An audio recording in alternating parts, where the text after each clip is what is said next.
Welcome back to the Frankie Lee podcast. In this episode, I sit down with Eoghan Murphy and we go through his full journey from playing professional football back in the UK when he was 16 years old, right the way through to going on Love Island and selling $1 million deals in real estate. This is a jam-packed episode, and the reason why I think so many of you are going to get so much out of this is because so many people go into thinking that being this social media star and celebrity is such a good thing. But what Owen touches upon is how much it can damage your mental health if you aren't prepared for it. This episode truly reflects that, and I loved sitting down with him. Enjoy the show. Together we have clarity, direction, and success way beyond what we ever previously thought possible. Here's your host, Frankie Lee. Welcome back to the Frankie Lee podcast. Today we have an absolute 6'5" giant of a guest on the show today. Mr. Owen Murphy himself. He's been in Love Island. He's a top fucking real estate agent, and we're going to be talking about so many different topics today. It's going to be absolute fire. Mate, welcome to the show. How are you, brother? Thanks for having me on. Top of the morning to you, Patrick. Top of the fucking morning to you. Because I'll walk out, brother. Mate, Two more chances. I think already, I'm already in trouble. He's already given me the death stare if you're seeing this on YouTube. Right, mate, I think the best place for us to start is how the hell, like, you're not the type of lad, after meeting you and knowing you for a little while. Yeah.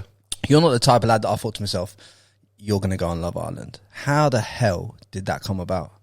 Man, like, when I sit down and I actually sit back and I go, okay, start of 2019, how is my year going to turn out? It wasn't going that way at all. Like, there's a lot of people that go on these shows and it's like, it's almost as if they've been preparing for it their whole life. I'd never watched it before. I had no idea what it was, but I guess what it boils down to is, I guess we were speaking about it before, I got to a point last year, it was probably end of August, start of September, where I'd been training really hard for like a year and a half, had a complete body transformation, like went from 103 kilos overweight. I saw it, man. Yeah. You was a big lad. You had a little bit of a Yeah, the belly, didn't I? Yeah, you did. Yeah. Tyson Fury belly. And comeback is I on. just changed, grew my hair, had a bit of a glow up.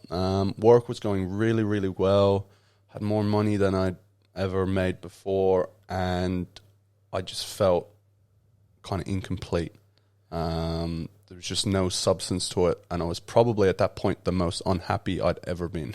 And it was like, this can't continue. I was only 23, turning 24.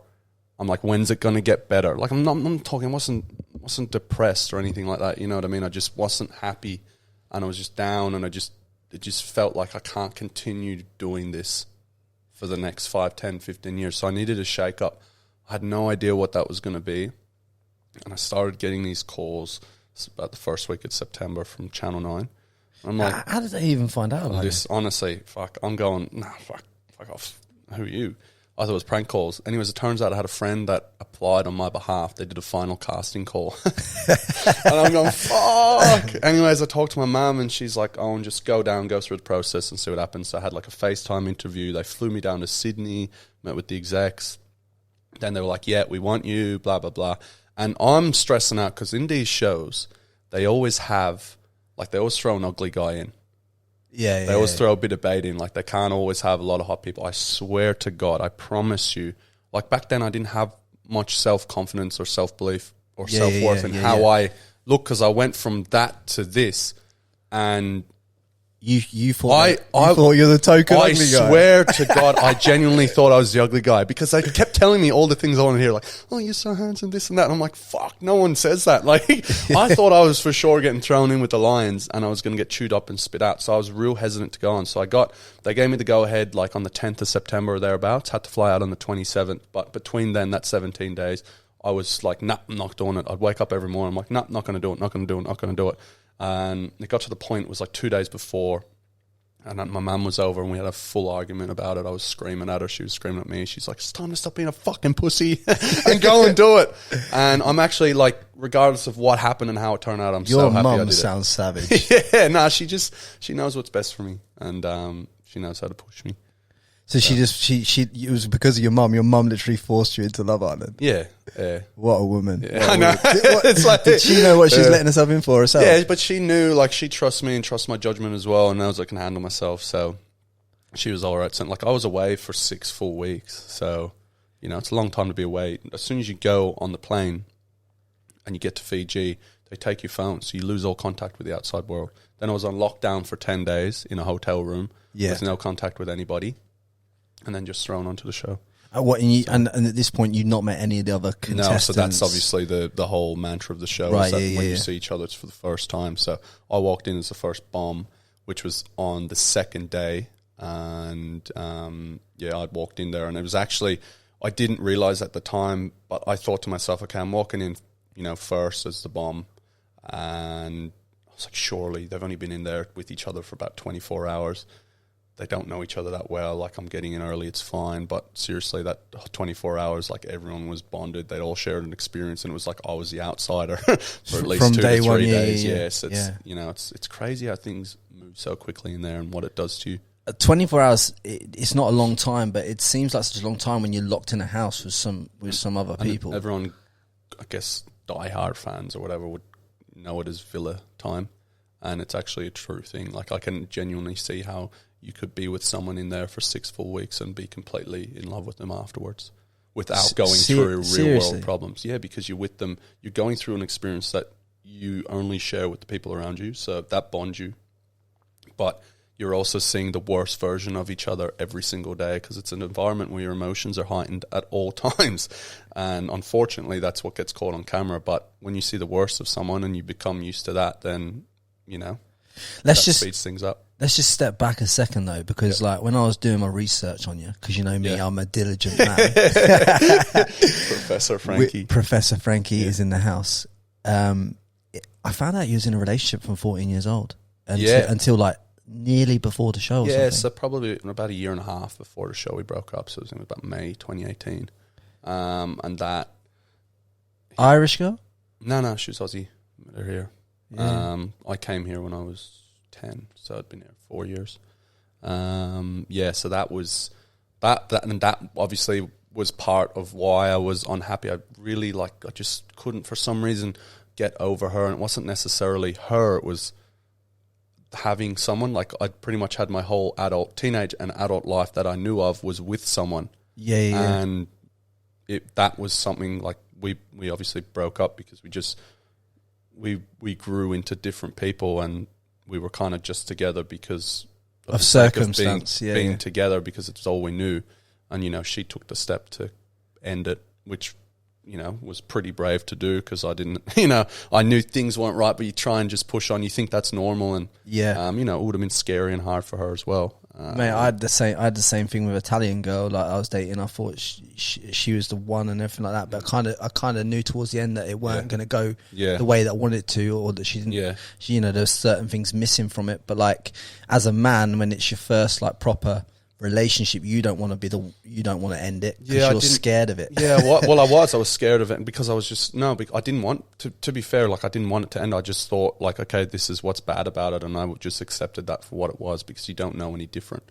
You don't have a life experience, and to know that when things are going wrong, that, you know, there are things that are better out there. But it took me a long, long time to get over it, and I was unhappy for a long, long time. Like, I didn't, for that year and a half, I didn't speak. I literally did not speak or see another girl for a whole year and a half.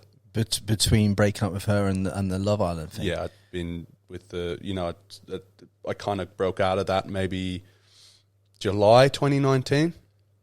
But yeah, like, fuck, a full year. So what do you think your mental health was looking like before you even entered this thing? Because like, it sounds to me like I was a broken man. Look, I was half the man I'm like, seriously, a shell of the person I am now.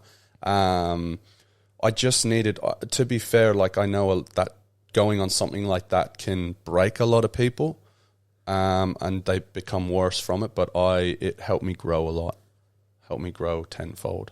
Very grateful for that. What before you went in there? Yeah. What was your mentality on, like, you must have sat there in your whether you did it on paper or in your head, and you thought, okay, here's the upsides to doing this, and here's the downsides. Yeah. Had you gone and got that all clear in your mind before you started, so you knew what the game was? Well, I didn't know, because I hadn't seen the show before, I didn't really know what the upside was to going on it. I just saw it as an experience. I don't want to, our clock's up at some point, and I don't want to be lying on my deathbed one day. I wish I'd done Love Island. No, not that, but just like different, you know what I mean? Like different experiences. Mate, I've got to experience that. I'm going to be lying on my deathbed thinking, I wish I'd done Love Island. Yeah, now, because you've said that. But I had the opportunity to do it when you turn things down. So now I'm the type of person, I'll never say no to an opportunity, because it's like, I just want to live a life of varied experiences. I don't want to be normal, in a sense. 100%. You know what I mean? But I was more so weighing the ups and like the positives and negatives with work. So that's a big part of my life, and that's something I didn't want to give up. Yeah, but the thing was, the reason why I asked you that question was because you were already banging in big numbers with the real estate. Like the week before I left, I sold 3 properties, one for 5.3, one for 4.5, and one for 2.1. That was all in the week before I left. So it's like I was flying. How do you go about telling the real estate agent you're working for at the time? How do you go on about telling them that you're doing these big numbers, you're making big comms, you're a successful young man, you're 23 years old. How do you tell him that you're going to go into Love Island? He must be thinking you're fucking crazy. Yeah, he had my back, and he gave me a good piece of advice. He's just like, mate, you're going to regret it if you don't do it. Yeah, and you're going to regret it if you do it. So just fucking do it, and we'll be here when you come back. Yeah, and he took you straight back. Yeah. Because he knew that I had the right mentality and attitude. And look, I took about 5 months off from the start of filming to when I went to Ireland for a few weeks and whatnot, and I got back into it in February. And it was a fucking hard slog to get back. Let me tell you, it's been a hard year for me. I know I'm flying now, but I didn't list or sell a property until July this year.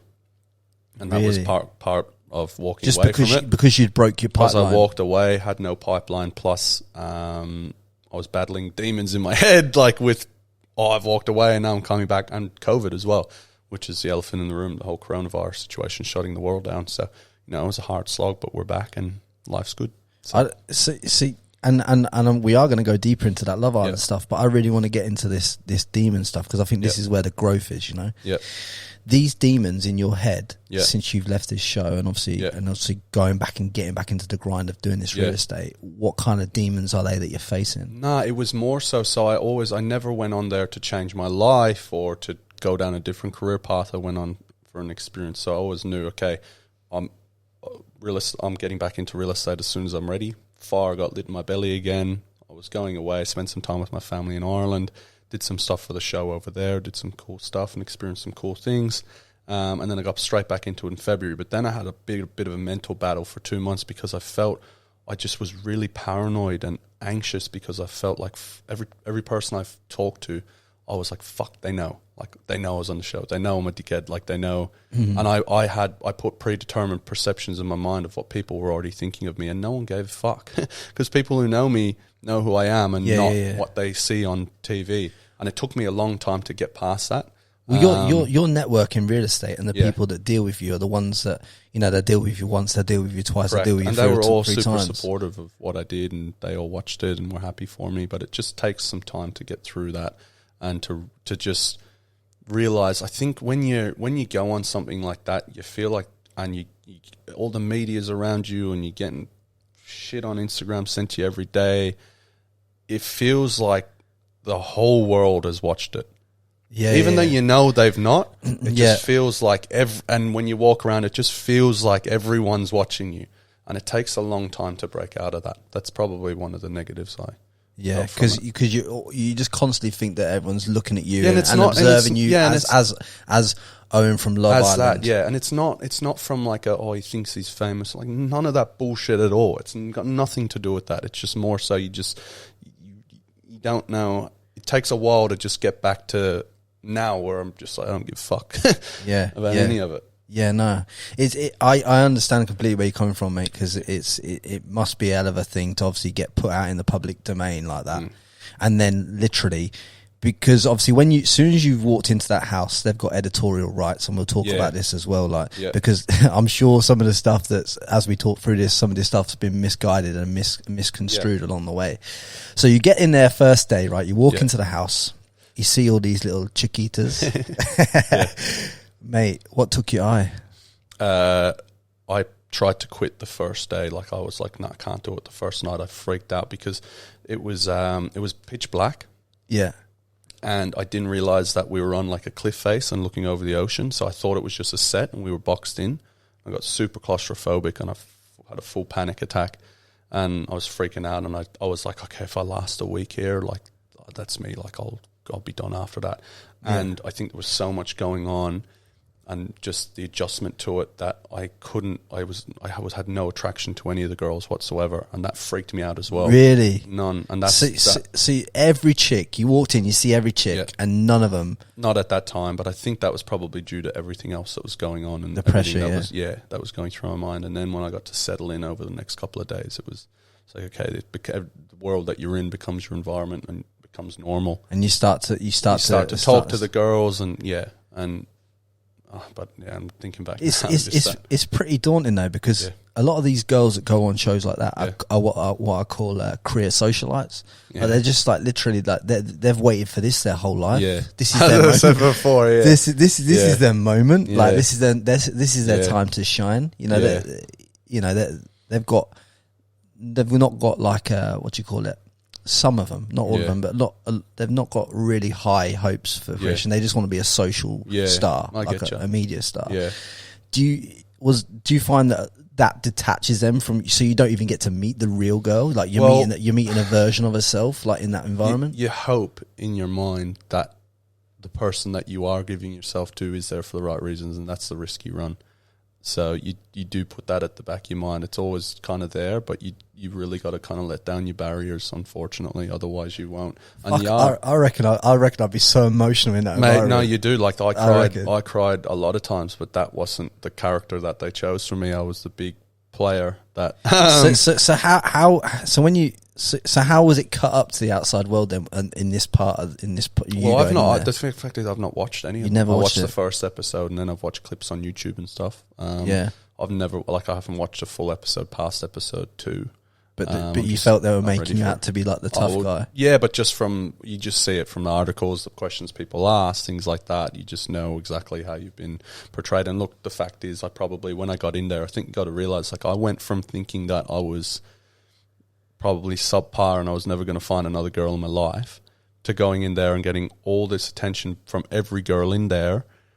So I've gone from thinking this of myself to then all of a sudden thinking this of myself. Oh, so all the girls were chasing you at that time, and then it was like, so then I was on a new battle that I wasn't prepared for, keeping my ego in check. And like, I'm sorry, you know what, it probably got out of control at some point. Some negative comments that probably deserve it, others maybe not, but I think that was something I wasn't prepared for. And if I was to do it again, obviously can't, is just realizing that, because I genuinely had a full plan of attack for going in there and none of them liking me. I had that prepped in my head. So when it was the opposite, like I didn't know how to handle it, and it is what it is. I've learned from it. So yeah, mate. Obviously, if you've gone in there, it's like no different from going into a fight or something else. Yeah. Like if you plan it one way, it ends up a totally different way. Do you know what I mean? Yeah, you think it just spun me out. You think they're going to be fighting you, but then they're not fighting you. Do you know what I mean? It's like fucking hell. It's a big thing to take on. Yeah, and obviously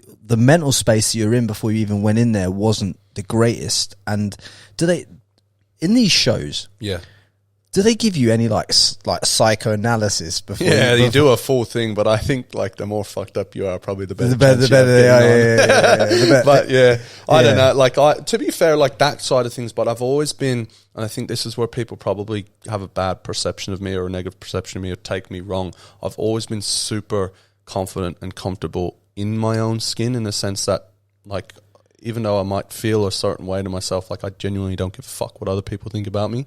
And that can come across as arrogant or cocky or whatever. So then when you put me in an environment like that, it's the perfect kind of formula to have the villain. Yeah. So you that's how you were painting from day one. You just painted. Yeah, I don't know. People are dumb. Like when you think about it, they'll only listen to what they listen to. Like for instance, like I'd slept with 3 girls before going on that show in my whole life. Yeah. Not in the week. I was going to be like, that's not. I was just thinking that's not a bad week.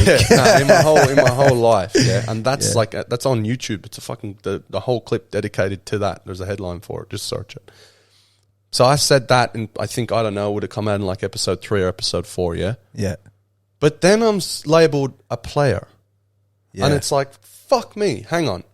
The last time I checked, in order to be a fucking player, your count needs to be a fucking telephone number. You know what I mean? Like, it doesn't, but that's what I mean. People will only listen to what they want to hear.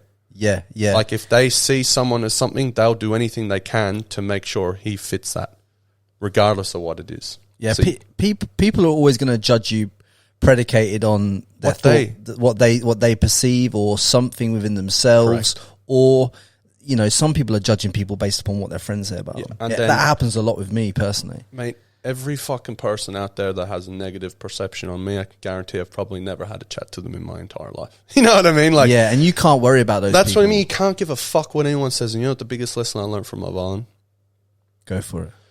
was, do whatever makes you happy. Do it for you. Do whatever the fuck you want to do. No, seriously, don't give a fuck what anyone else thinks about you, because Yeah, you could literally be a saint, and there's still going to be someone out there that thinks you're a dickhead.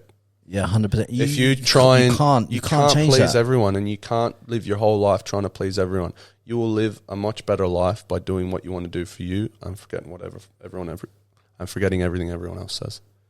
That was the most freeing thing for me that I learned off of that whole experience. You needed that experience so you could embrace that and obviously learn that about yourself. I was like a caterpillar going in, and And I then you turned became into the butterfly. You turned into yeah. Someone's going to cut that out and use that clip on YouTube. Don't worry. That's all right. Don't worry. I know a good content removal guy. It's all good. Mate, the first time you get into a relationship in a house, tell me about that. So I was put in a real like hard situation, and this is something that I don't know if it was documented that well. I don't know.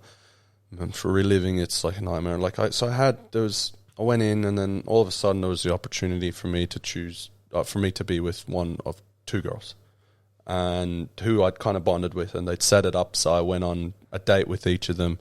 And then there was this massive thing where I had to then do a recoupling ceremony, and it was all eyes on me, and I had to choose one of the girls. And I'm going, fuck. Was it a blonde and a brunette, or was it? Yeah. Yeah. And I'm going, they always structure it like that. No, it was just kind of how it ended up. Like it was, to be fair, like I had a free roam on getting to know everyone, and these were the 2 I kind of bonded with the most. And then, I made the decision, and it was probably the hardest one I made in there. Was it the right just decision? Found it real hard. Was it the right girl? No, not at all. When you look back now, but at the time, you can't regret anything you do in there, because at the time, everything I did and say, everything I said and did was the right thing to do at that time. Why did you choose her? I felt, I just felt like we were on the same level in terms of how we felt about each other. Like we're sure, but a bit unsure. We weren't, like we were more relaxed going into it, and we could build on that, and that's why. Fucking hell, you thought a lot into that. I'd have been picking her on either skin tone. No, or... I didn't. But I did. That's the thing. It wasn't like there wasn't. As I said, I wasn't. It's just weird. There was no.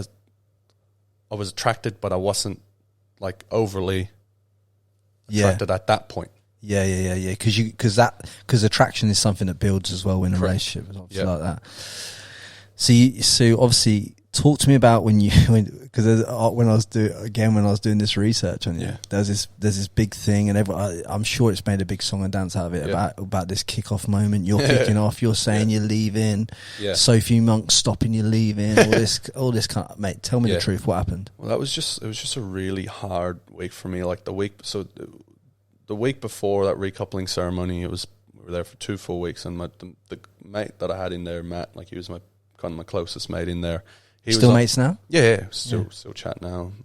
Still close now. He was on the chopping block, and I was like, you find, because it's such an uncomfortable environment, you find comfort in the littlest things, and that, like, he was kind of a comfort point for me. Yeah. And to have him almost go, like, it fucking broke me apart, because I was like, if he goes, like, you should have recoupled with him. Literally, we tried to. But anyways, he was on the chopping block, and I just, like, broke down. Like, all the emotions I was holding in and trying to be a hard man on TV for 2 weeks, it just came out of me. Yeah. And I just was tear, like, I was just boom, like a waterfall. Couldn't stop him.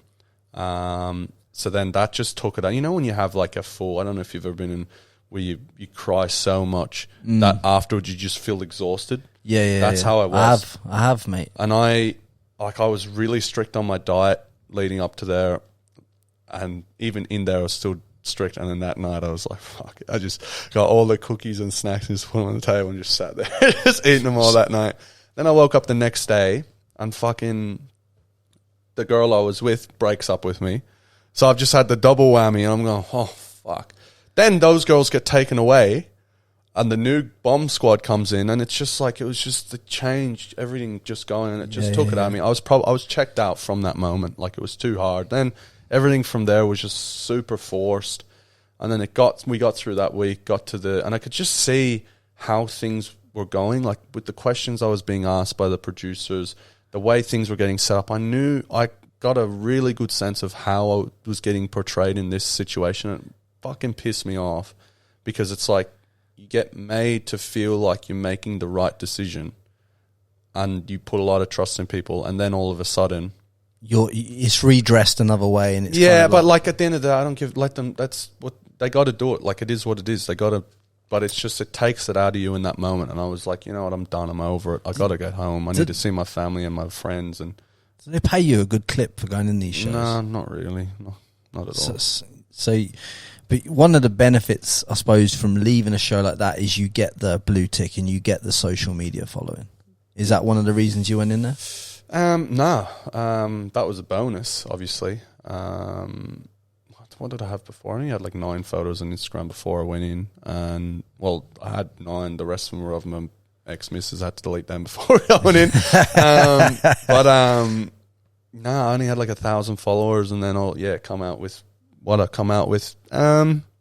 It's pretty cool at first when you come out, and then all of a sudden, like, I hadn't had a DM in my life, and then all of a sudden I'm like, everyone's DMing you, and then you're getting, your photos are getting like 10,000 likes, and you're getting messages every day, and like, that's a pretty cool experience, I guess, because it's never going to happen again. Man, and fuck, it doesn't matter, I guess, for me, 50, 100, 150, 200, it's not going to make a difference. And did you start getting loads of like these influencer deals and all this stuff being put on the table? And yeah, a lot of them, but like, I just, at the time, I was like, it's not really the path I want to go down. I'm not really too fussed about it. And I knew the people that were following me at that time, I was like, you know what, I don't want to take the, I'm trying to find the word.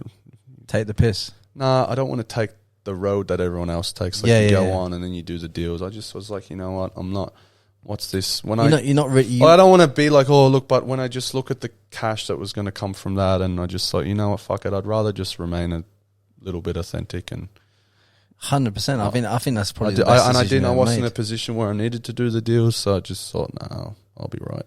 And then plus, when I factored in, I'm like, okay, if this is the path I want to go down, what's it look like compared to my income in real estate? And it just didn't match up at all, nowhere near. So I was like, nah, it's not something I want to do. Yeah. But now I get to live the best of both worlds, I guess. Yeah, but this is what I want to know, right? Yep. When you say it didn't match up, how much of a disparity are we talking here? Big. Fuck. We're talking, give me a percentage. Well, I don't know. Like, I don't. I'm not talking about numbers. I'm talking about the percentage term in disparity. Well, for me, like, it's harder. It is harder for a guy because there's not as many brands you can work with, for instance. Yeah, so because like, you can't do a bikini deal, can you? No, but even fuck. I don't know. It could be anywhere from like 10 to 15 times for me. Yeah. More, like I can't. But this is what people. The reason why I asked you that is because people think that building this following and you know, getting on this, doing these influencer deals and this, that and the other is all this easy bandwagon gravy train stuff. But that gravy train is starting to slow up now.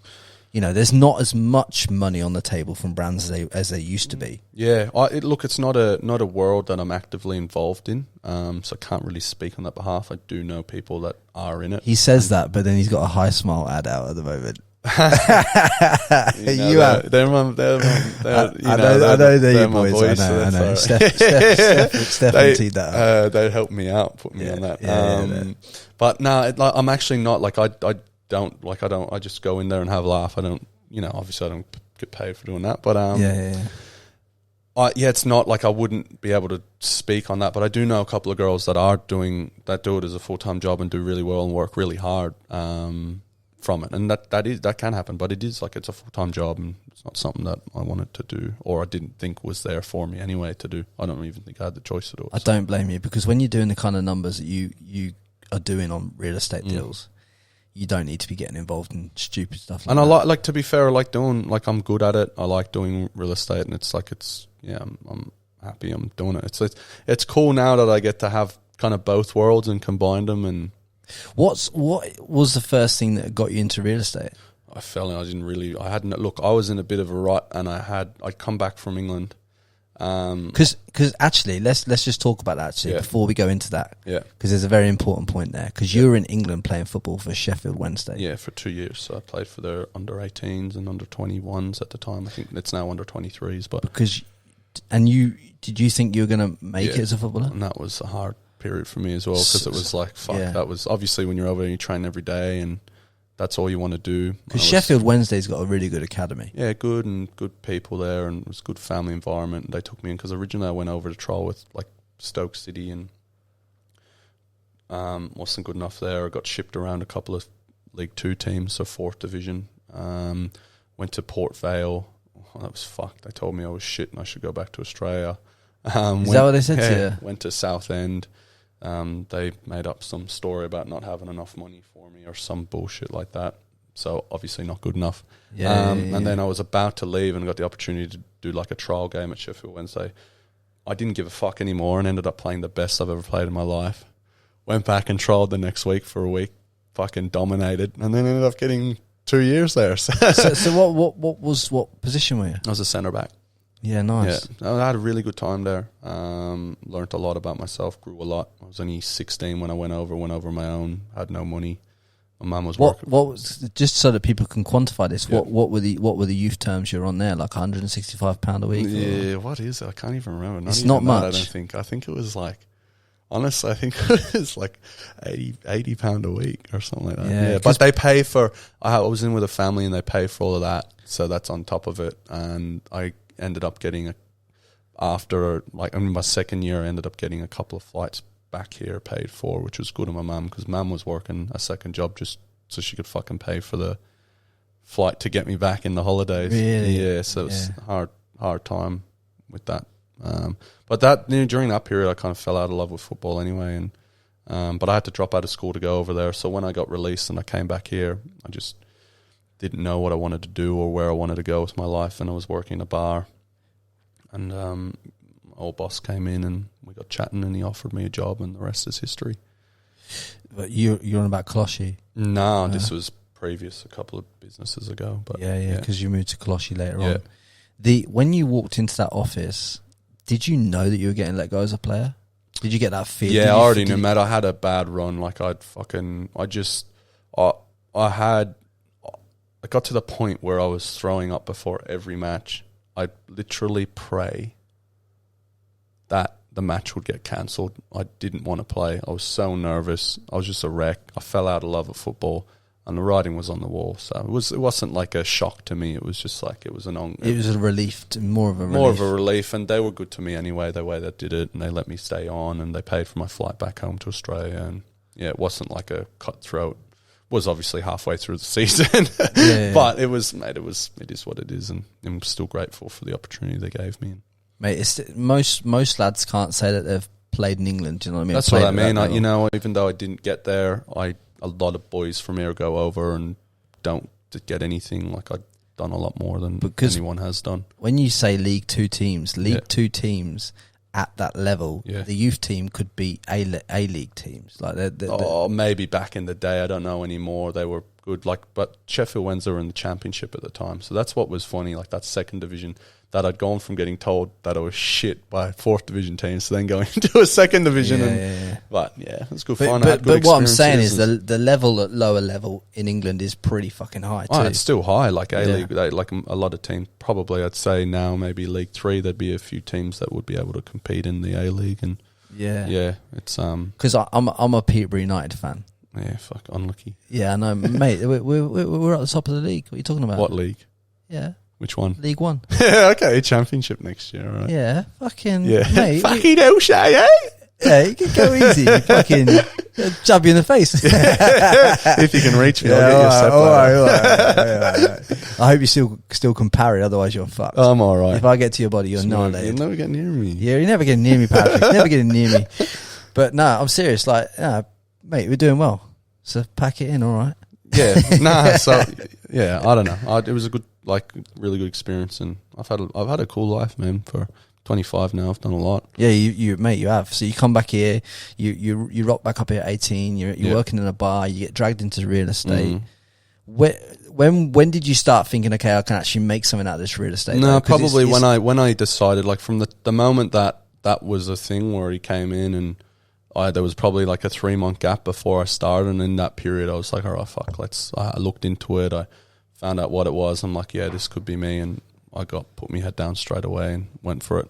Never, where I am now is where I've always dreamed of being, so now it's almost resetting my goals and going for more, and I think that's the best thing about being in the office that I'm, it's like surrounded by such high performers that you are constantly changing and evolving, and changing your perception of what is normal and what can be achieved, and that's really good.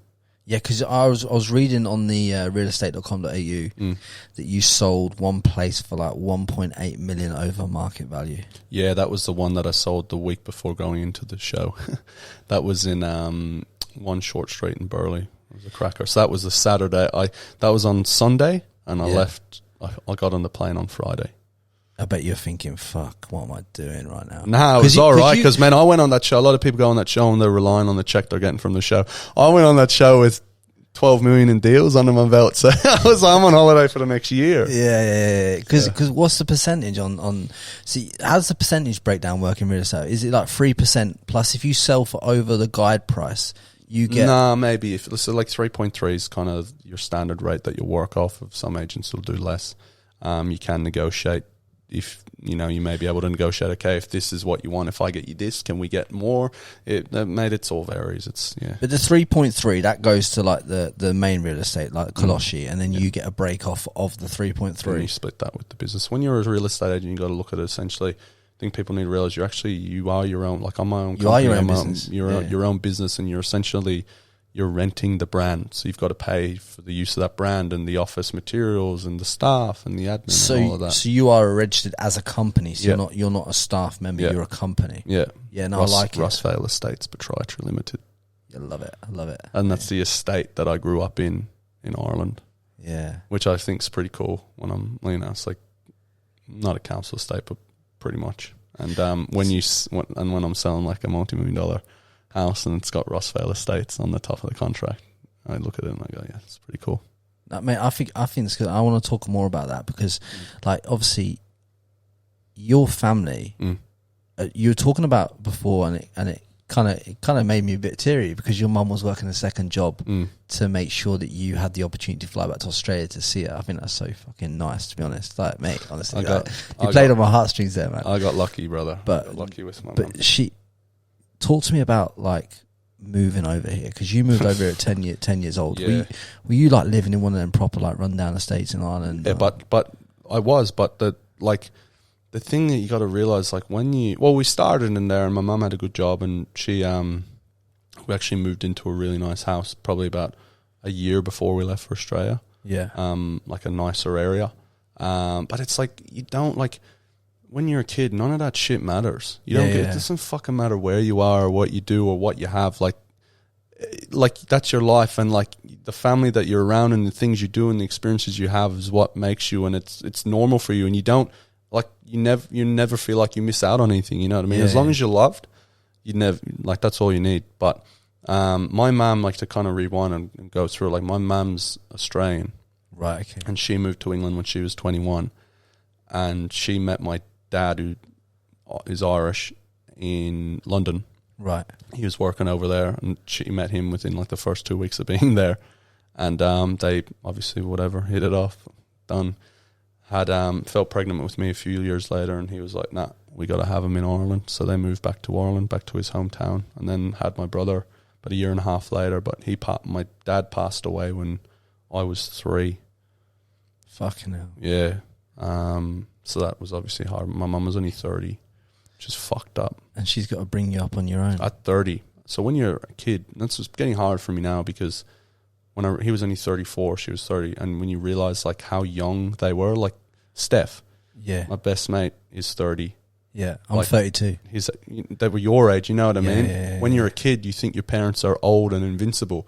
Yeah. I'm getting to that age and you realize how fucking young they were. Like, it's fucked up. Yeah, she's mate. And what made her... She just working like a normal job? Was she a nurse or what was she? No, she did well in Ireland. She was doing well in Ireland. She had like because Ireland's a bit behind the times with some things, and like she had an office administration company. She was doing well, but it got to the stage. I think she probably went through a hard time with depression and whatnot. Which is what is all her family and we're over here.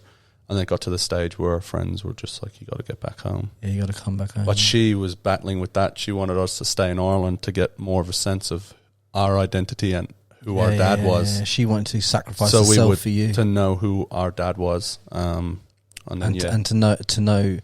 And also, I presume at 10 years old, you've got a lot of school friends and a lot of mates. Yeah, I can still go back and see them. And yeah, so it was hard. But the fucking funny thing is, we never knew we were. We thought, because her parents and my grandparents came over that summer, which is June, July over there, as you know. Yeah. And then I was like, we'd never really spent time with them. Like I came over here on holiday in like 2000. That's probably the only other time we saw them. Yeah. And I was like, yeah, we're going back at Christmas. We'll come back. We'll go to Australia, go on holiday, whatever. So it's like December 4th, 2005. Never forget it. We're in Amsterdam airport. My mum's like, we're not going back to Ireland. I had no idea. What? And I was distraught. And then we got to Australia. That's how she told you? Because otherwise I would have caused a ruckus. No way I would have gotten on the plane. It was the only way she could have done it. Fuck, I would have fucking... there's no way I would have run off. So that was the only way. And then we got to Australia and I was like, yeah, this is where I like to be. And I know it was only 10, 11 at the time, but you're old enough to understand your surroundings. And did it take a long time to settle in here at 10? Nah, real quick, because we got here in summer and we moved in with our grandparents. They had everything set up for us and we started school a couple months later. I liked football and I got in a team. Like, we settled pretty well. My brother used to get bullied in Ireland and all of a sudden he was a popular kid at school. So like it just worked for him. It worked for everyone. Yeah, it was awesome. Yeah, it worked. Yeah. It wasn't. I didn't have it as easy as that. Like, because obviously when I came over here, that's because you're English, mate. Yeah, it's probably right. Mate, honestly, it wasn't as easy as that. It's like, I love this place, but it's so hard when you come over at that older age. Yeah. I mean, I landed there, I was 26. Nah, it's hard because you're leaving everything your whole life. And you've left all your mates, yeah, all your family, everything. You've got nothing here. Yeah. And you got to trying to break into friendship groups at that age is terrible. Yeah. It's a terrible age to break in, because at least if you arrive, like when you said like 10 or when you arrive at like 16, 17, you can kind of intermingle and break into those groups because people are leaving school or they're joining a secondary school or whatever. Yeah. But you haven't got that opportunity. Yeah. Because the worst case scenario to you is that you got like a year of primary school left or whatever it was when you arrived in, and you're straight into secondary school and it's all new again. Yeah. So you got an opportunity. Yeah. You don't get that opportunity when you're 26. Yeah.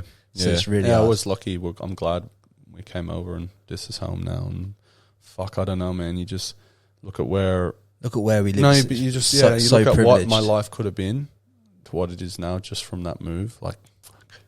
When lucky. That's one of your pivotal moments, though, and your mum did you a solid by doing that for you. Yeah, well, we wouldn't. The things I've done and been able to do in my life, probably wouldn't have been able to do in Ireland. Oh, not a chance. Not a chance. I mean, when you go back there, can you believe how happy people can be with so much less than what we have here? Yeah, but it humbles me a lot, and that's why I'll always remain humble with everything I do and have, because it's like, that's who I am, and it's always who I will be.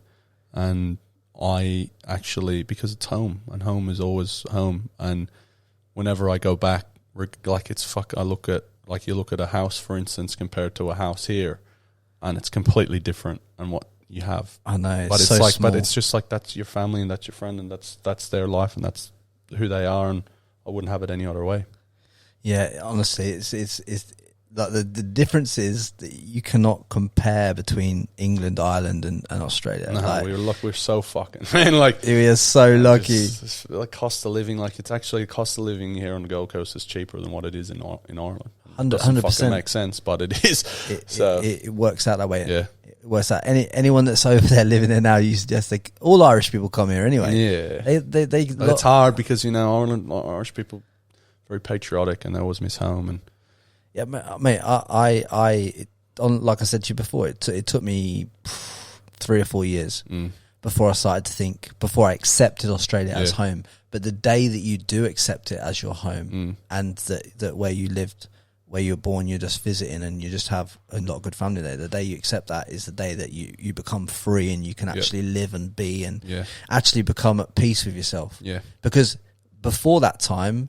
I don't know if you felt this before, but before that time, before you become at peace with it, you can actually like have a bit of a standoff between you and Australians or you and wherever you're living. That's probably where probably a downfall for me was in Sheffield. Like I never saw that as home. And if I did, because I was still with my girlfriend over here at that point as well, like we were doing long distance. So I never fully saw that and accepted that as home. If I did, I think I probably would have had a better run.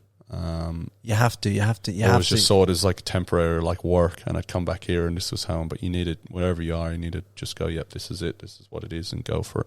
I went to see not a psychologist, but like some, I can't think what they call them, but some kind of coach in it. And she was saying to me that as long as you accept the place where you are at that time as home, you'll find more peace wherever you are. For however many, don't forget about how long a time you're there. Just as long as you accept that place as your home for that moment in time, and it is what it is, you'll find a lot more peace in your life. And and ever since, wherever I go, it always helps me, because it just stops all that. Go to an African desert and see if it works. Yeah, well, I'm not gonna try it, but in the first world, it works. It works. You know what I mean? For any period of time. I know what you're saying. Yeah. Because otherwise, you're constantly unhappy. You can't. You're always looking at what's next. So, what is next for you? Like, what's obviously you've got everything pumping back in the real estate game. Yeah, I don't know. Like I like what I'm doing, and I just constantly want to improve and get better at what I'm doing. All aspects of life, health, work, relationships, all sorts. I'm kind of getting the vibe that you've found peace now. I have with who I am, but I also want experiences, and it's just hard. 2020 has been hard because it limits what you can do, but it also gave me an opportunity to kind of refocus. But I don't want to just kind of cruise through life. If there's risks to take, I'm going to take them. I don't want to be too cozy. So you're not thinking about settling down and getting a woman or nothing? No, I've always preferred having a girlfriend over being single, but it's just not finding the right one, So I'm not, like, it's something that will happen. I know it will, but you can't force it. And when it happens, I'm happy if it happens tomorrow. I'm happy if it happens in 5 years. Yeah, we'll see. I'll sort you out on the 19th. What's on the 19th, Frankie? I don't know, but I've heard there's a party. Yeah, but you know what I mean. Like, it's not something you can't force something like that. You never know who's going to walk into your life at what time. But yeah, no, for sure. But like, if I had it, but seriously, if I don't by 30 years old, if I don't have a kid, I'm going to go Cristiano Ronaldo, like he didn't get a surrogate. Yeah, and then my mum can look after it. That was so considerate because he had a hot girlfriend, and he's like, I'm not risking the bounce back on that. What did he? He found like a Brazilian supermodel, I think, with the perfect genetics, and is that what he did? Yeah, paid her to carry his baby. Serious? Yeah. No, I thought he just got some old boiler in Portugal to carry it. Really? I don't know, man. He come out pretty good looking. If he did, I don't know. I feel like he would have found something with like genetic perfection. Yeah, but I'm sure he's matched it with him and his current missus, hasn't he? No, him and his current missus have had kids, but his first child was a surrogate. Yeah, but who was? Yeah, so what? So it's her. Yeah, a surrogate is so basically. yeah, but you there's two types of surrogates. There's surrogates that obviously you go for it and have a part. I don't know if it was like she had the kid and he paid her off to not have anything to do with him, or if it was. There's some artificial things where like Yeah, I think that was. A lot of people Russian say chick, that's what it was. The Russian chick gives her egg, Correct. and then they use his, Correct. and then they put it together and they mix it up and then they throw it in this other chick. Correct. That's what I'm gonna do. 5:30. Yeah, do you Have know a what? little Murph. Yeah, but I reckon that's not a bad way of having a baby, because that doesn't risk your missus. What do you mean?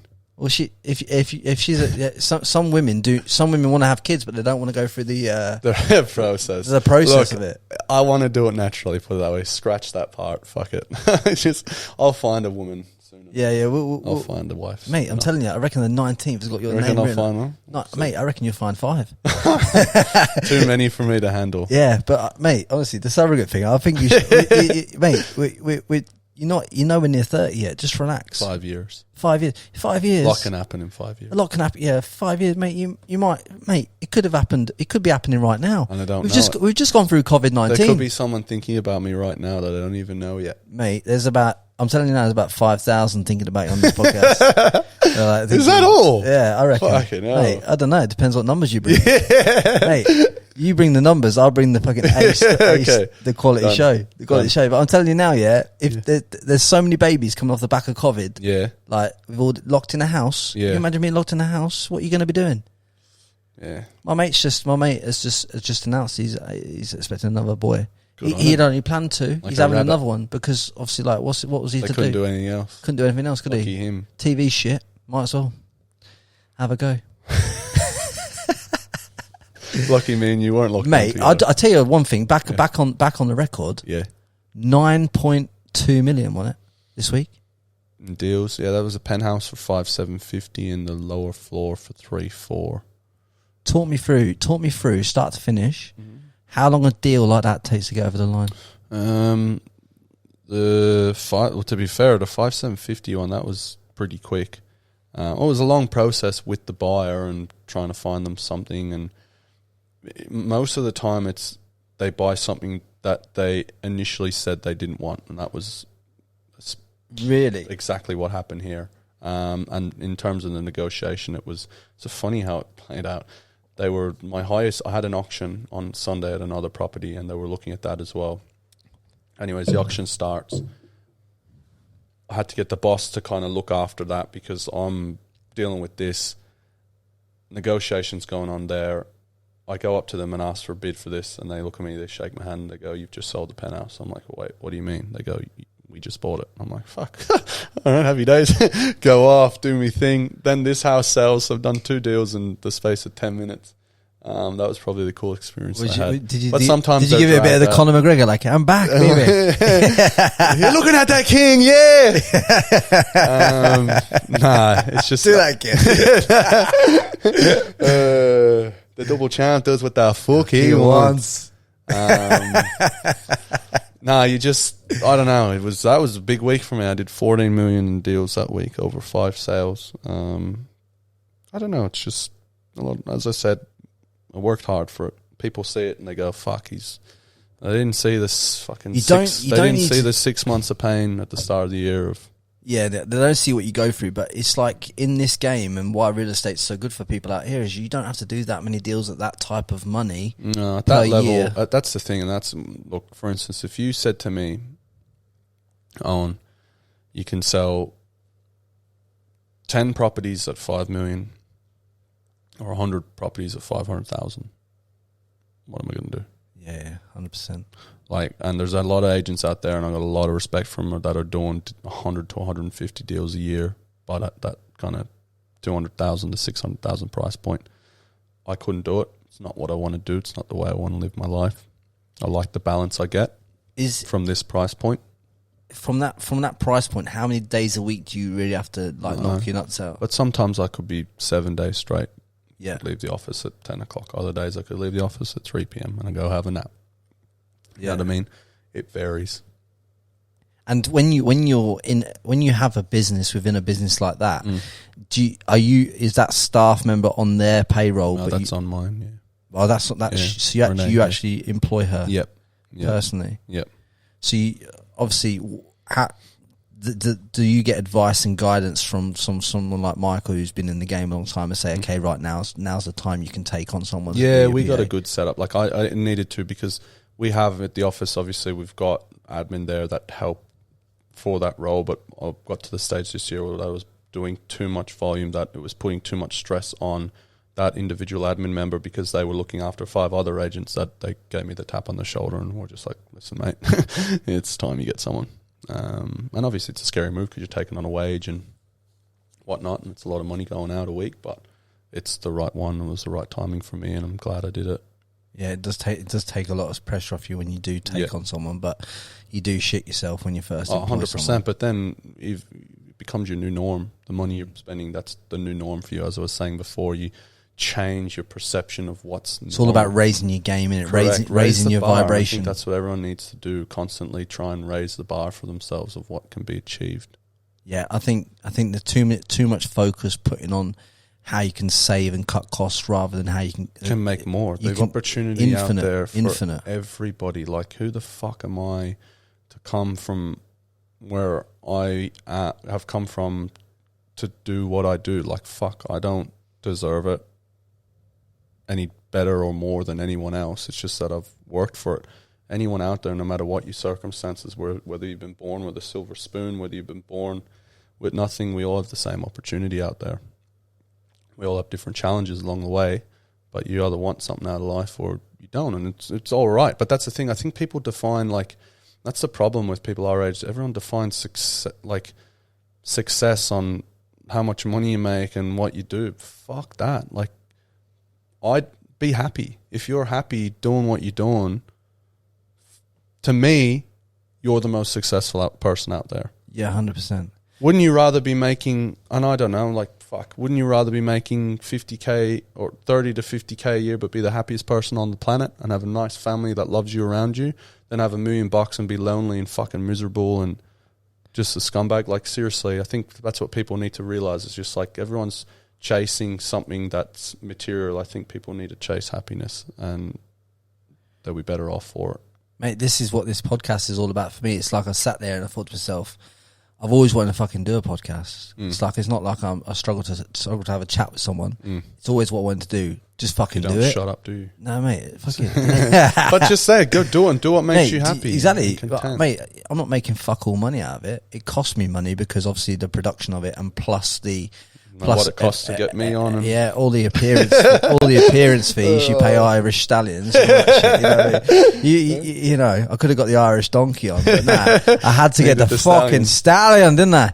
But like, yeah, mate, honestly, like people don't understand, but but when you are passionate about something, it just shows in everything you do, like in your work around that sphere, and you can raise the level accordingly. If you look at episode 1 to episode 21, 22, like it's going to be, it's like the bar is raised. I got on it this end. Mate, mate, 100%. If you got on it first, like in the first few weeks, it was me recording into an iPhone. Was it? Who was your first set? Who was the first set? My first actual guest was George. Fuck you, Jorge, if you're watching. He won't listen. He doesn't like personal development. He only likes lifting tin, that guy. But mate, honestly, like, nah, buzzed, mate. I'm buzzed you said that, because like, the whole world's just chasing cash all the time, But there's nothing wrong with chasing cash. No, but if it's what makes you happy, then you do it. But don't chase it because you think that's what happiness is. It's not. Chase whatever your goals are. Don't base them, as I said, going back to what everyone else thinks. Do what you do for you. Just give me a bit of a roadmap, like, because obviously, like, you went into real estate agent, and obviously it took you like 6 years to get to the game that you're in right now. What is if people want to get to the game that you're in right now, what is the fastest possible right route to doing it? I think it's different for everyone, and there's no bound. Like, I think you could get there in 6 months, you could get there in fucking 2 months, could take you 6 years. I think for me, like, right now, like, I'm only 25, so like, I look at it in 5 years' time, I'm gonna be 30, and if I'm doing this now, like, what can I get to then? I'm still young, still younger than everyone. Like, I'm the youngest agent in the office now by far. But for me, it was like, okay, you need to kind of gain that life experience, for one. When you're younger, that's when it's harder. You need the knowledge, you need the skills, and you need the structure. If you can build that up over time, there's no kind of length of time that's going to take, but if you dedicate yourself to that, you'll do well. Fucking drop the ego. Don't come in acting like you know it all, and you'll be fine. I think the mistake a lot of young agents go is they go, fuck, I'm going to wear a suit. They think they're Harvey Specter. They get their coffee in the morning. They walk in like a dickhead and they get chewed up and spit out. Like, just be humble at all times.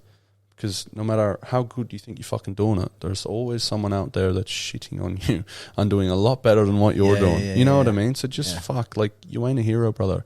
So just take the ego. Who is the best at selling real estate in the Gold Coast? Michael Closhey, hands down. Yeah. Anyone will tell you that. I'm not saying it because he's my boss, but like, hands down. And that's like, fuck, you only have to see what he does. The guy's a freak. Yeah. Fucking hell, I'm going to have to get him on the podcast too, aren't I? Going to have to drill him. Mate, I've heard he's a weapon. 20, like, he's just, deals he pulls together and the numbers he does, it's just, It's all about your network though, mate. But it is a network, and that's what I'm building at the moment. But and that's the thing. You could come in and you might have a really good network, and as long as they trust you, you could fucking go well really quick. But I think you probably should expect it to be a longer game than short. Yeah. But I think the biggest thing for me, because obviously it's a lot of young people that want to get into it, is just like, fucking mate, you don't need your shit suit to sell real estate. I sell what I sell wearing a hair tie and a t-shirt.